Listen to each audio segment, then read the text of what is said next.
la.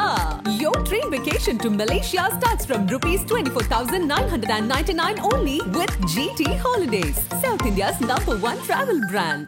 சென்னையின் number 1 mutton biryani ருசிக்க பாண்டி பஜார் பசும்பொன் ரெஸ்டாரண்ட்டுக்கு வாங்க. இனி பாண்டி பஜாரோட புதிய அடையாளம் பசும்பொன் தான். மதுரை உணவை சென்னையிலேயே ரசிக்கலாம்.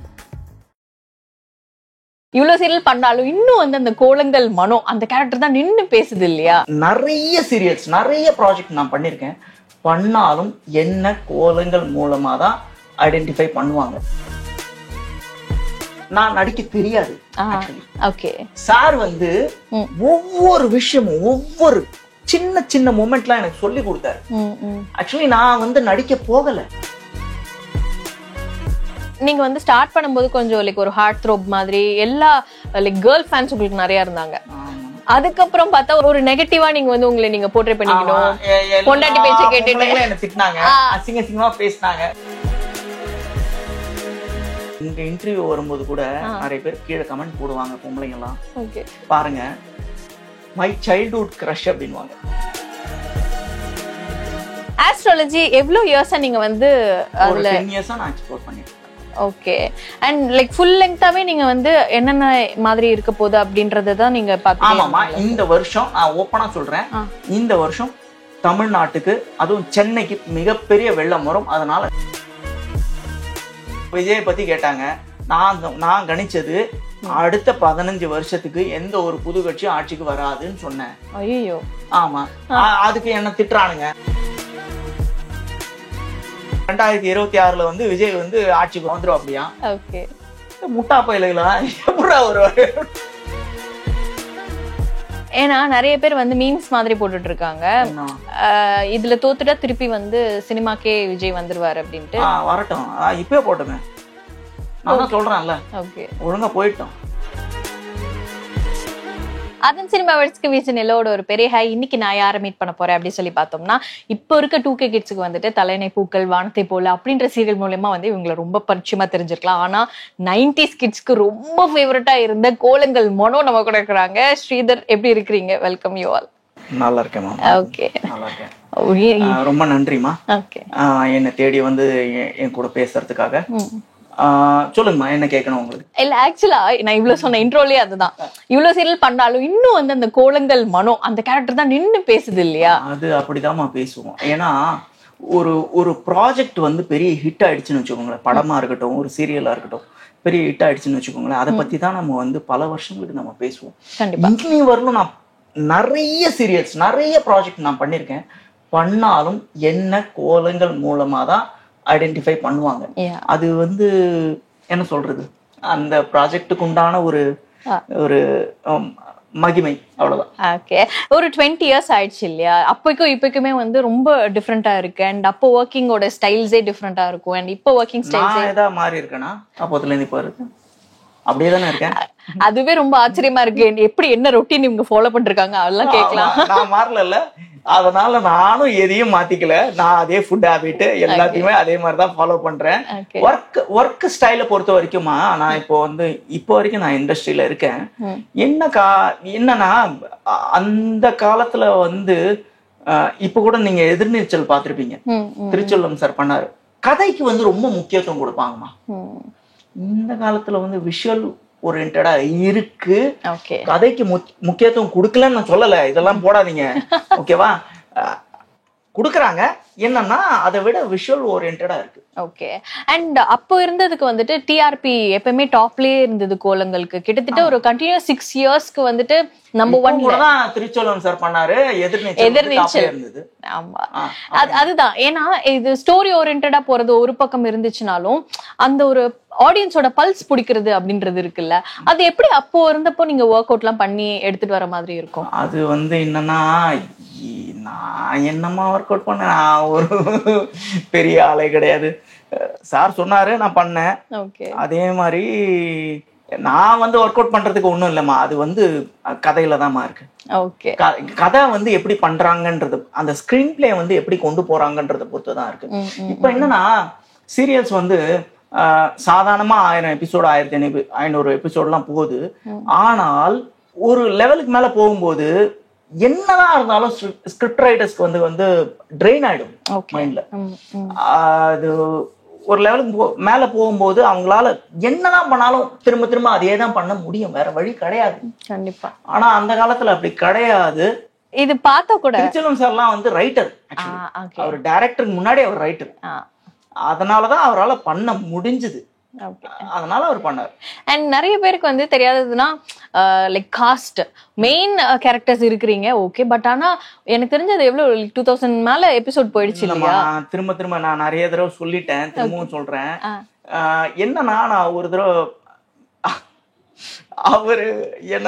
அவர்கிட்ட நீங்க கேட்டீங்கன்னு வச்சுக்கோங்களேன், அவர் என்ன ப்ரொடியூஸ் பண்றதுக்கு வந்தாரு, இப்போ வரலும் ப்ரொடியூஸ் பண்ணல அப்படின்னு. நான் ப்ரொடக்ஷன் கம்பெனி ஆரம்பிச்சேன், ப்ரொடியூஸ் பண்றதுக்காக தான் போனேன், நான் மீட் பண்ணேன், பேசினேன், நீங்க வந்து நடிக்கலாமே அப்படின்னு சொன்னாரு. நான் ஒரு படம் ப்ரொடியூஸ் பண்றதுக்காக போனேன். அதுக்கப்புறம் வந்து அவர் என்ன சொன்னாரு, நீங்க நடிக்கலாமே, உங்களுக்கு ஒரு கேரக்டர் இருக்கே இந்த படத்துல அப்படின்னாரு. ஓகே அப்படின்ட்டு நான் வந்துட்டேன். அதுக்கப்புறம் ஒரு 2 மாசம் கழிச்சு விகடன் ஆபீஸ்ல இருந்து எனக்கு கால் வந்தது. சார் பேசுறாரு, பேசிட்டு எனக்கு கூப்பிடுறாரு, இந்த மாதிரி ஒரு கேரக்டர் இருக்கு சீரியல்ல, நீங்க வந்து பண்றீங்களா அப்படின்னு கேட்டாரு. போனேன், பண்ணேன். இப்போ வரைக்கும் நான் சொல்றேன், நான் வந்து நடிக்கிறதுக்காக பெருசாலாம் முயற்சி பண்ணல, சாரோட எஃபர்ட் தான் அது. ஓகே, ஆக்சுவலி நீங்க நடிக்க போன டைம் வந்து 18 years ஓல்ட்ல, நீங்க 17 years. ஓகே, அப்பனா வந்து நீங்க ஒரு சொல்றது அண்டர் 18ல வந்து நீங்க வந்துட்டீங்க உள்ள. ஓகே, ஆமா ஆமா, நான் சைல்ட் லேபர். என்ன சொல்ல வரீங்க இப்போ? இல்ல ஜெயில்ல போட போறீங்களா? இல்ல சார், ஆனா அந்த ஏஜ்ல நீங்க வரும்போது இப்போ ப்ரொடக்ஷன் கம்பெனினா நான் ஸ்டார்ட் பண்ணேன்னா அந்த ஏஜ்ல ஒரு ப்ரொடக்ஷன் கம்பெனி அண்ட் நான் அந்த ஐடியால இருந்தேன். ஓகே, அதுக்காக நான் போனேன், சார்ட்ட பேசி. என்ன புரிதல்ல நீங்க வந்து அப்போ இருந்தீங்க சார்? எனக்கு ரொம்ப சர்ப்ரைசிங்கா இருக்குது கேட்கும் போது. என்னன்னா எல்லாத்துலயும் தோத்துட்டோம்னு வச்சுக்கோங்களேன், எதுலயாவது ஒண்ணுல ஜெயிப்போம்னு நினைப்போம்ல. 17 வயசுலயா? ஆமாமா, இவ்வளவு வந்து துவண்டு போய் 17 வயசுல எல்லாத்துலயும் தோத்துட்டோம்னு எனக்கு. ஆமாமா ஆமாமா, லைஃப்ல அப்ஸ் அண்ட் டவுன்ஸ் இருக்கும், நிறைய அப்ஸ் அண்ட் டவுன்ஸ் நான் பாத்திருக்கேன், இப்போ நான் பாக்குறேன். இப்போ நான் டவுன்ல இருக்கேன், நான் திரும்ப மெயின்டி எழுந்து வருவேன் நான் நினைக்கிறேன், பார்க்கலாம், பை காட்ஸ் கிரேஸ். அண்ட் அப்போ இருந்த அந்த ஆடிஷன் ப்ராசஸ், லைக் சான்ஸ் தேடி அலையிறது, உங்களுக்கு வந்து யதார்த்தமா எங்கேயோ போய் ஏதோ ஒன்று அமைஞ்சிருது இல்லையா? ஆனா அதுக்கப்புறம் எங்கேயோ போயலாம் இல்ல, அது வந்து அங்க போகணும்னு இருந்தது. அவர் வந்து எனக்கு கூப்பிட்டாரு, எனக்கு கொடுத்தாரு, அவ்வளவுதான். அது வந்து it's a God's grace, destiny. Beautifully set. So அப்படி இருக்கும்போது அடுத்தடுத்த ப்ராஜெக்ட்ஸ் வந்து உங்களை தேடி வந்துட்டு, ஓகே பை கோளுங்கள், இவர் சூப்பரா பண்றாருப்பா, இவரை புடிச்சு போடுங்க, இது பண்ணுங்க அது பண்ணுங்கன்னு நிறைய வாய்ப்புகள் வந்து அடுத்தடுத்து தேடி வந்திருக்கும்ல. அதுக்கான ஒரு ஆடிஷன் ப்ராசஸே இருந்திருக்கும். எடுத்தோடனே வந்து இதுல இவர் நல்லா பண்ணிருக்காரு, அவர் பண்ணலாமா, ஸ்ட்ரைட்டாவே என்ன கூப்பிட்டாருமா. ஓகே, ஏன்னா அவருக்கு என்ன பார்க்கும்போது அந்த கேரக்டருக்கு அவன் சூட் ஆவான் அப்படின்னு தெரிஞ்சது. நான் பெருசா நடிக்கவும் இல்லை, எனக்கு நான் போய் நிக்கும் போது எனக்கு கேமரால எங்க பாக்கணும், என்ன பண்ணணும், இதெல்லாம் எதுவுமே தெரியாது. ஓகே, ஆனா சார் என்ன கூப்பிட்டாரு, என்ன ட்ரெயின் பண்ணாரு, எல்லாமே பண்ணி கொடுத்தாரு. நடிக்க தெரியாம நீங்க வந்துட்டேன் அப்படின்னு சொன்னீங்கல்ல சார்? நடிக்க தெரியாதுமா எனக்கு, நான் வரும்போது எனக்கு சுத்தமா நடிக்க தெரியாது. பட் எந்த ஒரு எனக்கு தெரியாதுமா, இப்போ வரலும் நான் சி அந்த நடிப்புன்றது வந்து இட்ஸ் ஓஷன். ஓகே, நீங்க வந்து என்னதான் கத்துக்கிட்டாலும் அதுல வந்து நீங்க வந்து தேர்ச்சி அடைய முடியாது. Okay, it's ocean. ஆனால் நான் வந்து இப்ப எனக்கு என்ன தெரியும்னா, எனக்கு நிக்க தெரியும், கேமரா முன்னாடி பார்க்க தெரியும், சிரிக்க தெரியும், அழ தெரியும், அதுதானே எமோஷன் இல்லம்மா, அவ்வளவு. அதை தாண்டியும் இருக்கு அப்படிங்கிற, தாண்டி எவ்வளோ விஷயங்கள் இருக்கு. ஓகே, அதை தாண்டி எவ்வளவு, அதாவது நம்ம தமிழ் சினிமாவை நீங்க பாத்தீங்கன்னு வச்சுக்கோங்களேன், எவ்வளவு லெஜண்ட்ஸ் இருக்காங்க, நடிப்பை தாண்டி எவ்வளவோ விஷயங்களை எக்ஸ்பிரஸ் பண்ணிருக்காங்க. அது நான் என்ன சொல்றது, எனக்கு சொல்ல தெரியல, வார்த்தைகளே கிடையாது. எனக்கு இப்ப என்ன கேமரா முன்னாடி நிக்க வச்சீங்கன்னா நீங்க என்ன சொல்றீங்களோ அதை பண்ண தெரியும், அவ்வளவுதான். ஓகே, நான் நடிகன் கிடையாது, சாகும்போது ஒரு நடிகனா சாகணும், அவ்வளவுதான். அது வரைக்கும் ட்ரை பண்ணிட்டே இருக்கணும்ன்றீங்க. பட் ஆனா எனக்கு புரிஞ்சதை வச்சு நான் கேக்குறேன், நடிக்க வந்துட்டீங்க, நடிக்க தெரியல, ஆனா கேமரா முன்னாடி நிக்கிறீங்க, ஏதாவது ஒரு கட்டத்துல வந்து ஓகே நம்ம வந்து இந்த ஒரு ஆர்ட்டை கத்துக்கிட்டோம், ஏதோ ஒண்ணு பண்ணிட்டு இருக்கோம், அப்கிரேட் பண்றது வேற, பட் கத்துக்கிட்டோம் ஒரு இடத்துல தோணி இருக்கும்ல. எனக்கு நான் என்ன சொல்லணும்னு நினைக்கிறேன்னா, எனக்கு இப்போ திருச்செல்வம் சார், நான் வந்து கேமரா முன்னாடி உங்களால நிக்க தெரிஞ்சுக்கிட்டேன், பேச தெரிஞ்சுக்கிட்டேன், பார்க்க தெரிஞ்சுக்கிட்டேன், அப்புறம் வேற என்ன சொல்லுங்க, அவ்வளவுதான்மா, வேற எதுவும் கிடையாதுமா. பெருசா இது இல்ல. பட் ஆனா எனக்கு இது இன்னொன்னு ஒரு சர்ப்ரைஸான ஃபேக்ட் வந்து நிறைய இன்டர்வியூஸ்ல நானுமே பார்த்தேன், இப்ப இருக்கிறவங்களுக்கு ஈஸியா வாய்ப்பு கிடைச்சிருது அப்படின்ற ஒரு விஷயம் இல்லம்மா. ஒரு விஷயம் நல்லா தெரிஞ்சுக்கோங்க. சோஷியல் மீடியா அது மூலமா வந்து பிரபலமாகறவங்க வந்து ரொம்ப சீக்கிரமா வந்துட்டாங்கன்னா ரொம்ப சீக்கிரமா போயிடுவாங்க. நான் வந்து நடிகனா இருக்கணும், நடிகனா வாழணும், நடிகனா சாகணும். நான் இதுக்காக நிறைய சாக்ரிஃபைஸ் பண்ணியிருக்கேன், உங்களுக்கு தெரியாது. சரி, ஒரு நடிகன்னா அவனுக்கு பொண்ணு கொடுக்க மாட்டாங்க, பேங்க்ல போனீங்கன்னா லோடு கொடுக்க மாட்டாங்க, வீட்டுக்கு வீடு கொடுக்க மாட்டாங்க, வாடகை வீடு கொடுக்க மாட்டாங்க.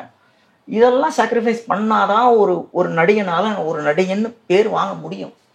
அது ஒரு சோஷியல் மீடியா ஆர்டிஸ்டால முடியாது.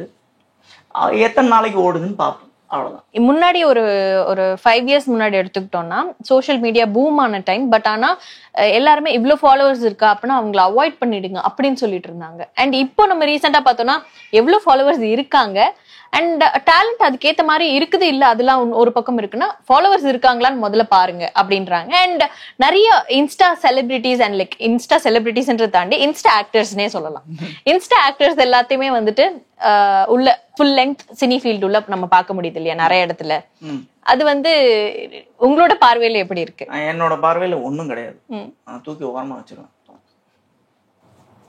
ஓகே, என்னோட பார்வையில அதை பத்தி எதுவுமே கிடையாது. நான் தான் சொன்னேன்ல, அதெல்லாம் வந்து எத்தனை நாளைக்கு தாங்கும்னு தெரியாதுமா.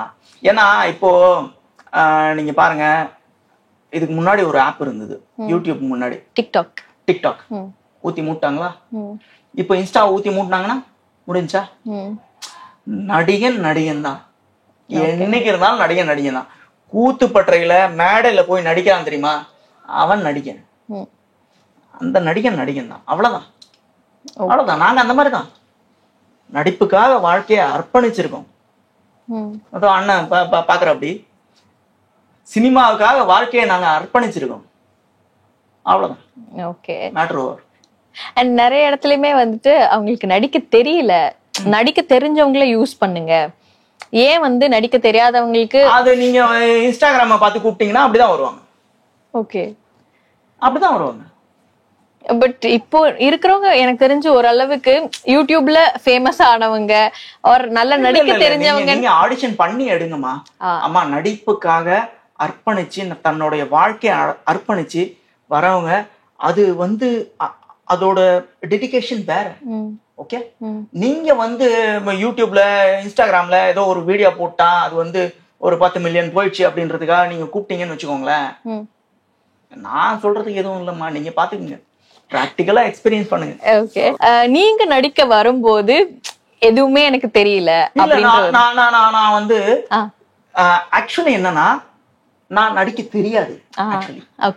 சார் வந்து ஒவ்வொரு விஷயமும் ஒவ்வொரு சின்ன மொமெண்ட்லாம் எனக்கு சொல்லி கொடுத்தாரு. ஆக்சுவலி நான் வந்து நடிக்க போகல, சார் கிட்ட நான் வந்து போகும்போது எனக்கு வந்து ஆக்சுவலி நான் ப்ரொடியூஸ் பண்ண போனேன். சார் வந்து நீங்க நடிங்கன்னு சொன்னாரு. அதுக்கப்புறம் நான் ட்ரெயின் எனக்கு நடிக்கணும்ன்ற ஆசை இருந்தது. ஆனா வந்து சார் வந்து என்ன ட்ரெயின் பண்ணாரு. சேம் அதே ஒரு எக்ஸ்போஷர் வந்து இப்ப இருக்க காலகட்டத்துல ஒரு ஆன்லைன் வீடியோ அது மூலமா வந்து அவங்க ஒரு வாய்ப்பு தேடிக்கிறாங்கன்னா கிட்டத்தட்ட சேம். கஷ்டப்பட்டு ஒவ்வொரு படியா மேல ஏறி வந்தாங்கன்னா சந்தோஷப்படுறேம்மா. அப்படி சொல்ல வரீங்க? சந்தோஷப்படுறேம்மா.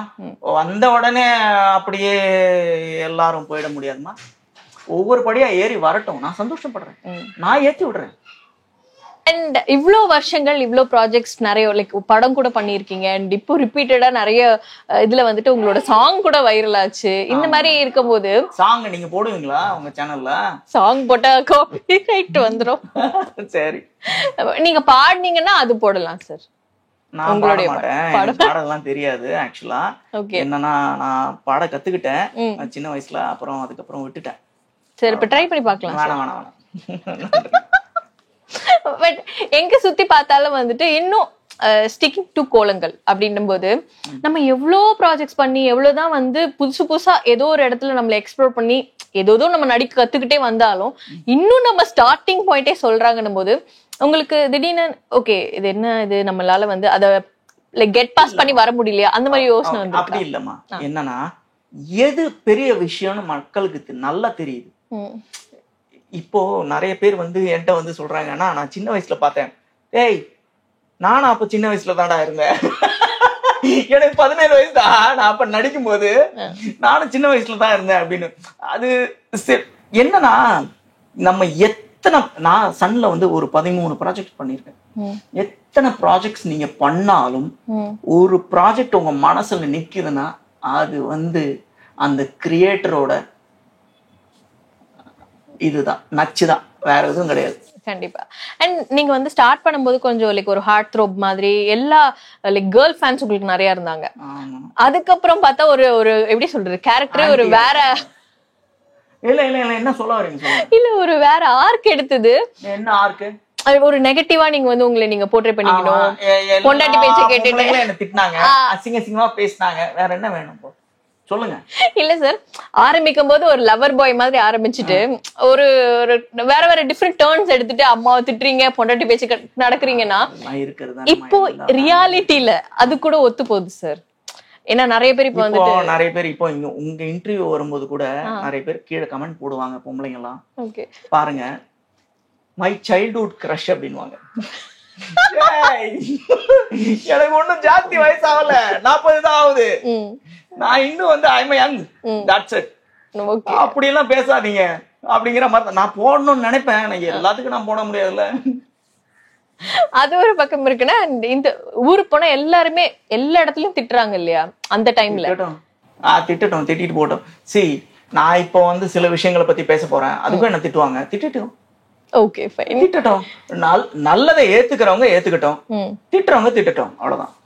என்னன்னா என்ன பொறுத்த வரைக்கும் நான் நடிச்சேம்மா, என்னோட டைரக்டர் என்ன சொன்னாரோ அதை நான் நடிச்சுட்டு போயிட்டேம்மா, அவ்வளவுதான். என்னோட இப்போ வரைக்கும் நான் எனக்கு ரொம்ப, நீங்க சொல்றீங்கல்ல அம்மா எடுத்து பேசினேன், தங்கச்சி எடுத்து பேசினேன், அக்காவை எடுத்து பேசினேன், இப்போ வரல எனக்கு ரொம்ப க்ளோஸா இருக்குது சத்யபிரியா அம்மா தான். ஸ்வீட், ரொம்ப க்ளோஸ். என்னதான் இருந்தாலும் நான் அவங்களுக்கு தான் போன் பண்ணுவேன். அம்மா தான், வேற என்ன இருக்கு. Beautifully set. அண்ட் நடிப்பு ஒரு பக்கம் இருந்ததுன்னா ஆஸ்ட்ராலஜி அதுவும் இன்னொரு பக்கம். அண்ட் நிறைய இடத்துல நான் பாக்குற ஒரு விஷயமா பாக்குறேன், மதம் வேற, ஆஸ்ட்ராலஜி வேற. ஆனா kind of like planet orientation நீங்க பாக்குறீங்க. ஆனா இது ரெண்டையுமே வந்து மதம் சார்ந்து ஒரு ஆஸ்ட்ராலஜி வந்து மாத்தி எல்லா பக்கத்துலயும் வந்துட்டு நிறைய இடத்துல தெரியல. அதுக்கு உங்ககிட்ட கேட்கலாம், நீங்க சொல்லுங்க. இல்ல, மக்களோட புரிதலே எப்படி இருக்குன்னா ஆஸ்ட்ராலஜி தெரியலையே, நீங்க தான் சொல்லணும். அதுதான் நான் உங்ககிட்ட நீங்க சொல்லணும்ல. நான் ஒரு விஷயம் சொல்றேன், ஓகே? நான் அஸ்ட்ராலஜி நம்பல, ஓகே? நீங்க வந்து எனக்கு வந்து ஒரு பலன் சொல்றீங்க ஜாதகத்தை பார்த்து, ஓகேவா? சொல்றீங்கன்னா நான் வந்து அதை நம்பணும் இல்ல நம்பாம இருக்கணும், ஓகே? ஆனால் நான் நம்பலன்னு வச்சுக்கோங்களேன், நான் என்ன சொல்லணும், எனக்கு அதுல இன்ட்ரெஸ்ட் இல்லைன்னு சொல்லணும். கரெக்ட். எனக்கு அதுல நம்பிக்கை இல்லை அப்படின்னு நான் சொன்னேன்னா அதை பத்தி எனக்கு தெரிஞ்சிருக்கணும், ஓகே? ஆமாவா இல்லையா? அதை பத்தி எக்ஸ்ப்ளோர் பண்ணிருக்கணும், அதை பத்தி பல வருஷங்கள் நான் வந்து படிச்சிருக்கணும். நான் உங்களுக்கு ஒரு 50 புக்கு தரேன் அஸ்ட்ராலஜி பத்தி, நீங்க படிங்க. ஒரு சில வருஷங்கள் வந்து அதுக்காக நீங்க செலவழுங்க, அதுக்கப்புறம் நீங்க பேசுங்க அதுல நம்பிக்கை இல்லைன்னு. ஆனால் இன்ட்ரெஸ்ட் இல்லைன்னு சொல்றது வேற, நம்பிக்கை இல்லைன்னு சொல்றது வேற. இப்போ என்னன்னா இந்த டிராவிடியன் கல்ச்சர் என்ன ஆயிடுச்சுன்னா, இன்ட்ரெஸ்ட் இல்ல அப்படின்னு சொல்றதை விட்டுட்டு நம்பிக்கை இல்லைன்னு சொல்ல ஆரம்பிச்சிட்டாங்க. நீ நம்பலன்னா நீ அதை வாங்கி படி, நான் சொல்றேன், எக்ஸ்ப்ளோர் பண்ணு. நீ யாரெல்லாம் உன்னோட லீடர் நினைச்சிட்டு இருக்கியோ அவங்க எல்லாம் அதுல எக்ஸ்ப்ளோர் பண்ணி அவங்க எல்லாம் அதை நம்பி இருக்காங்க. ஓப்பனா சொல்றேன், எனக்கு தெரியும். ஆனா நீ நம்பலன்னா நீ ஒரு முட்டாள். சோ ஆஸ்ட்ராலஜி எவ்வளவு இயர்ஸா நீங்க வந்து அதுல 10 இயர்ஸா நான் எக்ஸ்ப்ளோர் பண்ணிட்டு இருக்கேன். ஓகே. அண்ட் லைக் ஃபுல் லெங்தாவே நீங்க வந்து என்னென்ன மாதிரி இருக்க போகுது அப்படின்றத தான் நீங்க பாத்தீங்க. ஆமாமா, இந்த வருஷம் நான் ஓப்பனா சொல்றேன், இந்த வருஷம் தமிழ்நாட்டுக்கு அதுவும் சென்னைக்கு மிகப்பெரிய வெள்ளம் வரும். அதனால மிகப்பெரிய சேதம் வரும். ஐயோ. ஆமா, கன்ஃபார்ம். தண்ணிக்குள்ள வீடு வச்சிருக்கோங்களா என்ன சார் பண்றீங்க? முண்டன் அஸ்ட்ராலஜின்னு ஒண்ணு இருக்கு. ஓகே. ஒரு தனி நபரை பத்தி பார்க்கும்போது திருக்கணித பஞ்சாங்கப்படி பார்க்கும்போது அது வந்து வேற அஸ்ட்ராலஜி. முண்டன் அஸ்ட்ராலஜின்றது வந்து ஒரு நாட்டுக்கோ ஒரு ஸ்டேட்டுக்கோ பாக்குறது. அதுபடி பார்த்தோம்னு வச்சுக்கோங்களேன், இந்த வருஷம் தமிழ்நாட்டுக்கு மிகப்பெரிய சேதம் வெள்ளம்னால வரும். 100%. நீங்க அதுக்கப்புறம் நீங்க திரும்ப வருவீங்க கேமரா எடுத்துக்கிட்டு என்கிட்ட. நீங்க சொல்றதே கொஞ்சம் பயமா இருக்கு சார். இல்ல கன்ஃபார்ம் அது கன்ஃபார்ம் அப்படி முடிஞ்சு. வேற ஏதாவது நீங்க நோட்டீஸ் பண்ணிருக்கீங்களா சார்? நீங்க வந்து முன்னுக்கூடியே கணிச்சு வச்சிருப்பீங்க, அது நடந்திருக்கும், ஆனா வெளியில யார்கிட்டயும் சொல்லி இருந்திருக்க மாட்டீங்க. மேபி உங்களோட க்ளோஸ் ஃப்ரெண்ட்ஸ். யாரை பத்தின்னு சொல்லுங்க ஓபனா. ஏதாவது சார் யாரை பத்தின்னு சொன்னீங்கன்னா நான் சொல்லுவேன். யாரை பத்தி நான் எப்படி சொல்றேன்? இல்ல நான் வந்து சில பேரை பத்தி நீங்க அவங்க வந்து சில சேனல்ஸ்ல வந்து கேட்டாங்க, நான் ஓபனா சொல்லிட்டேன்.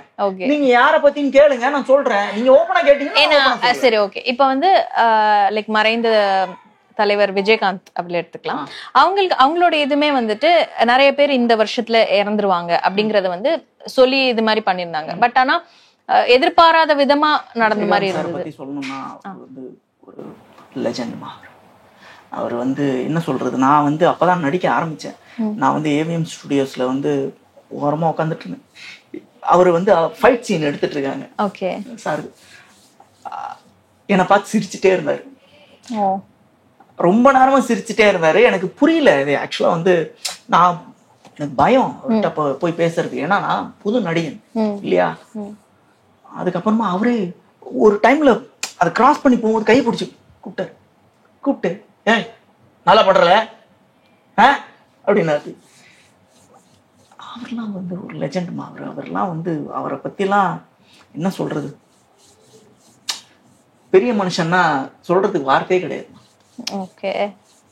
சோ லைக் அவருடைய மறைவை ஒட்டி ஏதாவது நீங்க கணிச்சிருந்தீங்களா? இல்லம்மா அதெல்லாம் நான் கணிக்கலமா. ஏன்னா அவரோட ஆரோஸ்கோப்பே என்கிட்ட கிடையாது. ஓகே. ஆரோஸ்கோப் இருந்தா நான் கணிப்பேன், இல்லன்னா நான் கணிக்க மாட்டேன். இப்போ விஜய் பத்தி கேட்டாங்க, நான் கணிச்சது அடுத்த 15 வருஷத்துக்கு எந்த ஒரு புது கட்சி ஆட்சிக்கு வராதுன்னு சொன்னேன். ஐயோ. ஆமா. அதுக்கு என்ன திட்டுறானுங்க. வந்து அடுத்த 2026 வந்து விஜய் வந்து ஆட்சிக்கு வந்துருவா அப்படியா? ஓகே. முட்டா பயிலுங்களா எப்படா வருவாரு? பைத்தியக்காரனுங்க மாதிரி பேசிட்டு இருக்கானுங்க. திட்டுங்க, நல்லா திட்டுங்கடா.